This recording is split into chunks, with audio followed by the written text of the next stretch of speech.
بسم اللہ الرحمن الرحیم صلی اللہ علی حبیبہ محمد وآلہ وصحابہ وسلم۔ دوستان محترم، ذکر الہی کی فضیلت کے بارے میں یہ کلام ہے کہ ذکر الہی کرنے والا زندہ اور نہ کرنے والا مردہ کی مانند ہے۔ تو حضرت موسیٰ رضی اللہ تعالیٰ عنہ سے روایت ہے کہ حضور نبی کریم رؤوف الرحیم صلی اللہ علیہ وآلہ وسلم نے فرمایا کہ اپنے رب کا ذکر کرنے والا اور نہ کرنے والے شخص کی مثال زندہ اور مردہ کی سی ہے۔ تو اس حدیث شریف کی روشنی میں اگر ہم دیکھیں کہ کتنی بڑی ایک خبر ہے اس شخص کے لیے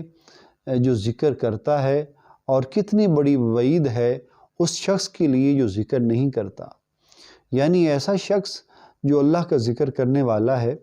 اس کو حضور نے زندہ سے تعبیر فرمایا،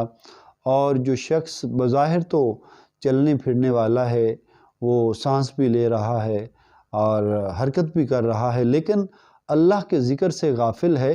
تو حضور صلی اللہ علیہ وآلہ وسلم نے اس شخص کو مردہ سے تعبیر فرمایا ہے۔ تو اس حدیث شریف کی روشنی میں ہم دیکھیں کہ ذکر کرنے والا زندہ اور ذکر نہ کرنے والا مردہ کی طرح ہوتا ہے۔ یعنی وہ روحانی طور پر، ایمانی طور پر وہ مردہ ہو چکا ہے کہ اس کا ایمان مردہ ہو چکا ہے۔ تو اللہ تعالی ہمیں اپنی ذکر کی توفیق عطا فرمائے، اور ہم مردہ لوگوں میں سے نکل کر جو حقیقی زندگی ہے ان لوگوں میں شامل ہو جائیں، کہ اللہ ہمیں اپنی یاد والی، اپنے ذکر والی زندگی عطا فرمائے، کہ اللہ ہمیں غفلت سے نکالے، کہ جو ذکر ہے یہ غفلت سے نکالتا ہے، اللہ تعالیٰ کے ساتھ بندے کو جو ہے وہ جوڑتا ہے، اللہ کے قریب کرتا ہے، اللہ تعالیٰ کی رحمتوں اور برکتوں کے حصول کا سبب بنتا ہے۔ تو اللہ تعالیٰ ہماری زبانوں کو